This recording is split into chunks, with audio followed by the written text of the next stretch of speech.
Hi, my name is Alex Bertay. Thank you for joining us here at the Heights School, an independent preparatory school for boys grades 3 through 12. And this week on Mentor's Compass, I want to help you get a better understanding for why your son or mentee might be putting off his work, why he might be delaying getting started on his to-dos, and why it seems that maybe he frequently saves things for the last minute. So what are we talking about here? We're talking about procrastination. Now, when it comes to procrastination, the human person is capable of coming up with infinite ways of putting things off. And believe me, I'm no stranger to these tricks. Kind of like that commercial from back in the day, Hair Club for Men. Some of you might remember it. Some of you might even use it. You know, I'm not only the president, but I'm also a client. Well, that's me. In fact, my dad, when I was younger, he used to joke, gosh, I can't ask Alex for anything because he always says, not now, or in a minute, I'll be right there. So God bless my parents and how patient they were with me and still are. So now, there are good reasons to procrastinate. So why don't we start there? Like when I give an assignment in class or I pass out a test, there's something that I intentionally procrastinate, right? I've gone over what's expected. I go over the instructions with my students. I hand out the tests or the quizzes, and then I institute a 5-minute moratorium on questions. And I've learned that this is the first wave of questions. It usually stems from a place of panic, from anxiety. So I give my students just a little bit of time for most of them to work through it and figure things out on their own. I call this building frustration tolerance. But in any case, there is such a good thing as good intentional procrastination, right? You can also use this concept with regard to tasks that are secondary, tasks that are not urgent, and in fact can be distracting and ultimately get in the way of what you really need to do, right? Like for example, email. I read somewhere recently that the average response time for a work email is 6 seconds.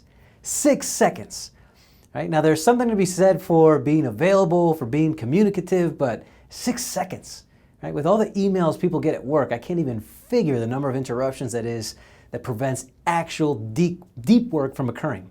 It kind of reminds me of George Costanza's rule, and if you've watched Seinfeld, that if you wait long enough to get back to people, eventually they just figure out what they need to do without your help. Right? But I digress.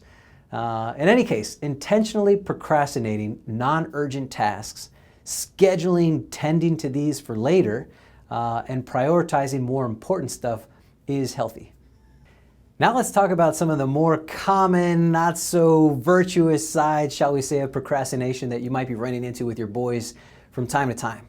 So one area is big projects or papers started at the last minute.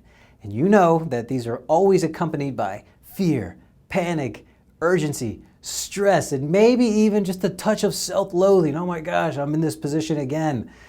I know that feeling. I once completed a 20-page paper all in one night for the following day, and I did wear that experience as a badge of honor for a time with my buddies, but I wonder how many years of my life I actually shaved off with that.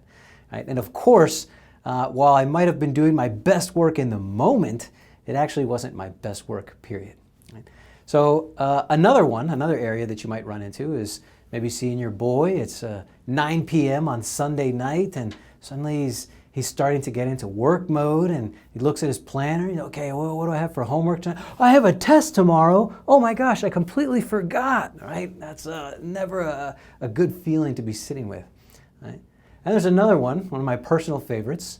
Sir, will you write me a letter of recommendation? I'd be happy to. When is the deadline? I kind of need to get it in by tomorrow. Oh, wonderful, all right? And last but not least, and parents, I'm sure you're no stranger to this one, did you do your chores yet? I will, I just need to relax. Not now, not now.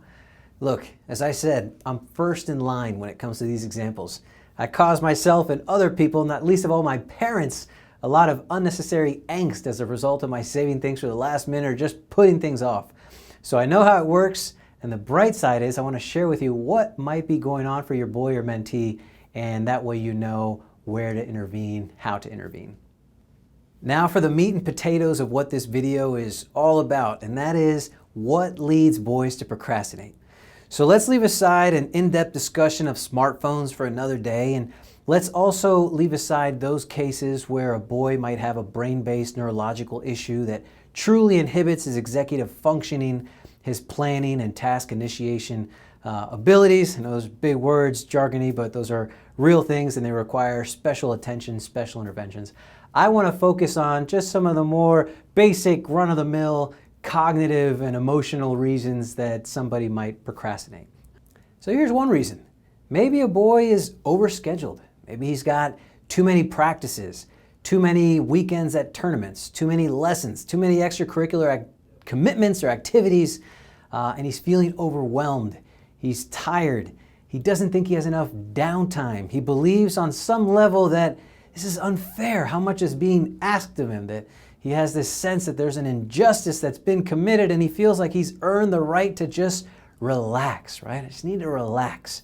That's a good segue into my next point, which is boys might put off their responsibilities in favor of comfort seeking, prioritizing relaxation, entertainment, or other activities that promote escape from reality and avoidance of what is perceived as being too difficult, challenging, or painful, right?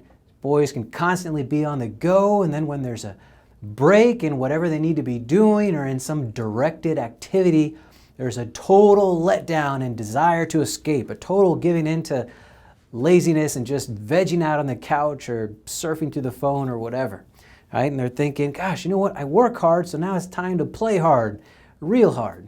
So that's one possibility. Another one is mood-dependent behavior, right? And this is a common misconception that boys have, many people have, but we're talking about boys here, that we can't get something done unless we feel like doing it.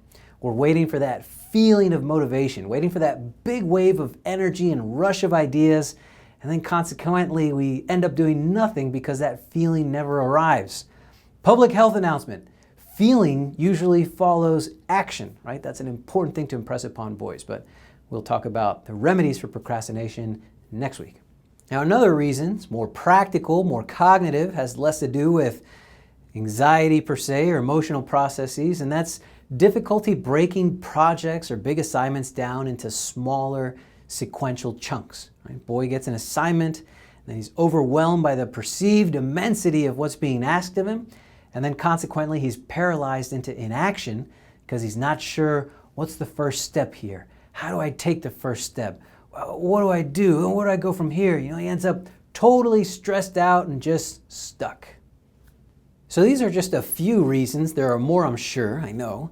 And your son or mentee might occasionally procrastinate from time to time for one, two, or all of these reasons combined. Now, what's important to know, and you and I both know it, but boys don't always know it, is that the issue with procrastination is that it provides short-term relief, but inevitably leads to long-term suffering. So it's a reinforcing cycle.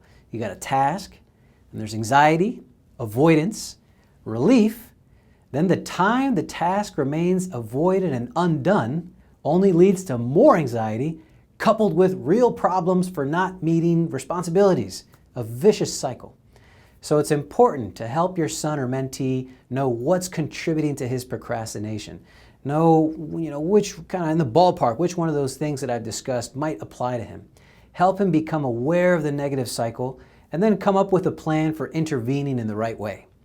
Now, ideas for that plan, specific ideas, we will discuss next week because we're out of time, but I hope that this video has given you just a little bit of insight into the issue of procrastination. So that's our time for this week. From all of us here at the Heights School and Mentors Compass, thank you so much for joining us. I'm Alex Bertay, and I hope to see you next week.